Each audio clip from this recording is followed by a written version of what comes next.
Perkenalkan, nama saya Laili Novi Imtikanah dengan NIM 2202070074, falas 22A2D3 Keperawatan. Penerapan bioakustik dalam kehidupan sehari-hari.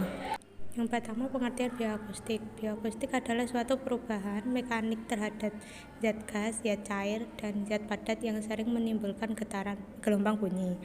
Gelombang bunyi ini merupakan getaran atau getaran molekul-molekul dan saling terkoordinasi menghasilkan gelombang. Jadi, bioakustik yaitu ilmu yang mempelajari tentang proses penerimaan yang ditimbulkan oleh makhluk hidup. Selanjutnya ada definisi bunyi. Bunyi merupakan getaran yang menimbulkan gelombang longitudinal yang merambat melalui medium perambatannya, seperti zat cair, zat padat, dan zat udara, sehingga dapat didengar. Gelombang bunyi. Gelombang bunyi terjadi akibat perubahan mekanika pada gas, zat cair, atau gas yang merambat ke depan dengan kecepatan. Gelombang bunyi menjalar secara transversal atau longitudinal. Secara transversal, arahnya tegak lurus dengan arah getaran, sedangkan secara longitudinal, arah rambatnya sejajar dengan arah getaran.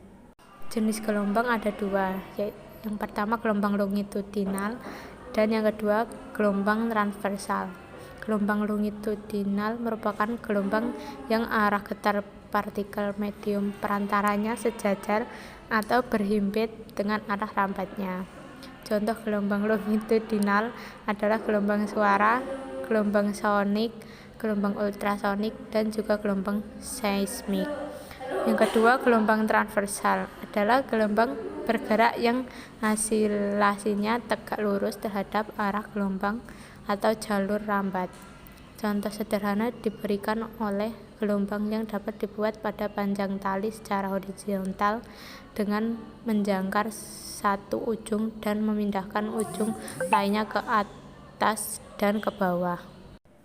Berikut adalah contoh pengelompokan bunyi, yaitu manusia bersuara 85 sampai 1100 Hz dan manusia dapat mendengar 20 sampai 20.000 Hz, dan ada belalang bersuara 7.000 sampai 100.000 Hz, dan juga belalang mendengar 100 sampai 15.000 Hz, dan ada kelelawar bersuara 10.000 sampai 120.000 Hz, dan kelelawar mendengar 1.000 sampai 120 Hz, dan juga ada anjing bersuara 450 sampai 1080 Hz, dan juga anjing mendengar 15 sampai 50.000 Hz.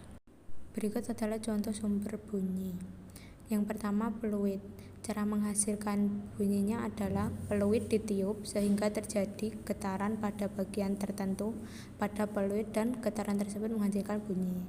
Yang kedua, piano. Piano dimainkan dengan cara ditekan pada touch atuknya. Dalam kotak piano terdapat dawai-dawai yang bergetar jika dipukul. Yang ketiga, drum.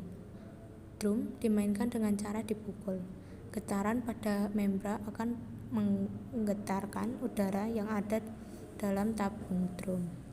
Yang keempat, gitar. Gitar dimainkan dengan cara memetik dawai atau senarnya.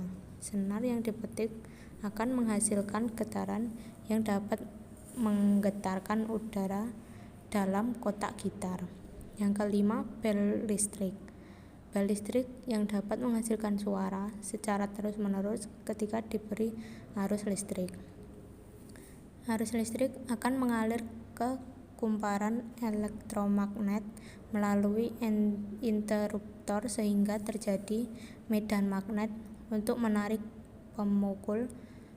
Pemukul yang ditarik tersebut kemudian memukul lonceng sehingga bel listrik terbunyi. Sekian video dari saya, kurang lebihnya mohon maaf dan semoga bermanfaat untuk semua. Wassalamualaikum warahmatullahi wabarakatuh.